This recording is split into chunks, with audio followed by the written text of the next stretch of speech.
হারলে বিদায় নিশ্চিত, জিতলেও তাকিয়ে থাকতে হবে অন্য দলগুলোর দিকে। গ্রুপ পর্বে নিজেদের শেষ ম্যাচের আগে কঠিন সমীকরণের সামনে চেন্নাই, অন্যদিকে প্লে অফ নিশ্চিত হলেও গুজরাটের চোখ রয়েছে কোয়ালিফায়ারের দিকে। এদিনে ম্যাচটা তাই দু দলের জন্যই ছিল বেশ গুরুত্বপূর্ণ, আর এমন ম্যাচে কিনা ব্যাট হাতে রান পাহাড় দাঁড় করিয়েছে স্বাগতিক গুজরাট। চেন্নাই অবশ্য ছেড়ে কথা বলেনি, দু দলের মধ্যকার লড়াইটাও হয়েছে বেশ হাড্ডাহাড্ডি। সেখান থেকে ম্যাচের ফলাফল এবং খুঁটিনাটি বিষয় নিয়ে বিস্তারিত এই রিপোর্টে।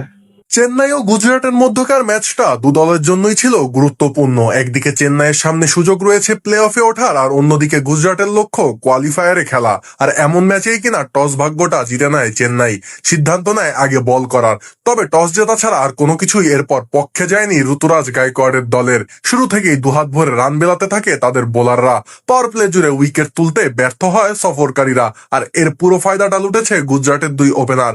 পাওয়ার প্লে শেষে তাদের সংগ্রহ দাঁড়ায় বিনা উইকেটে 62 রান। পাওয়ার প্লের পরেও চলে গিলের তাণ্ডব। সপ্তম ওভারে নূর আহমেদের বলে 2 ছক্কা হাঁকিয়ে যেখানে মাত্র 23 বলে অর্ধশতকের দেখা পান গুজরাটের এই অধিনায়ক। অন্য প্রান্ত থেকে সাই সুদর্শনও ছাড় দিচ্ছিলেন না।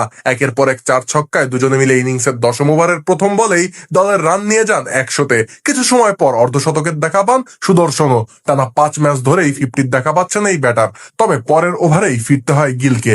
স্পেন্সার জনসনের বলে দুবের হাতে ক্যাচ দিয়ে বিদায় নেন এই ব্যাটার। আউট হওয়ার আগে তার ব্যাটে আসে 37 বলে 64 রান। উইকেট তুলে নিয়ে চেন্নাইয়ের বোলাররা অবশ্য ভেবেছিল রানের চাকায় লাগাম টেনে ধরবে, তবে সেটা অবশ্য হয়নি। 14তম ওভারেই দলীয় 150-তে পৌঁছায় গুজরাট। এরপর একের পর এক বাউন্ডারি হাঁকিয়ে বড় সংগ্রহের দিকেই এগোচ্ছিল স্বাগতিকেরা।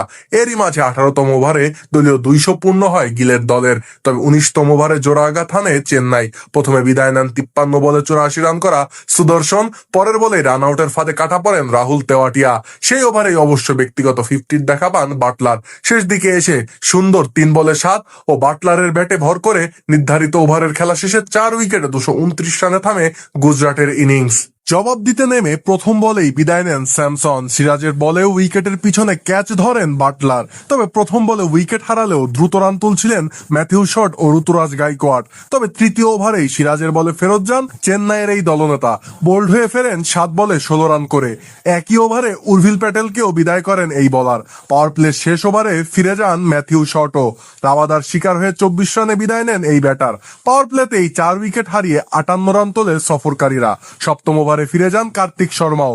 ডিরেক্ট হিটে রান আউট করেন শুভমান গিল। এক প্রান্ত থেকে উইকেট হারাতে থাকলেও দুবে যেন লড়াই থামাচ্ছিলেন না। তবে শেষ পর্যন্ত গুজরাটের বোলারদের বোলিং তোপের সামনে দাঁড়াতে পারেনি চেন্নাই। ফলে নিজেদের ঘরের মাঠে জয় নিয়েই মাঠ ছাড়ে শুভমান গিলের দল। সেই সাথে আসর থেকে বিদায় নিশ্চিত হয় চেন্নাইয়ের।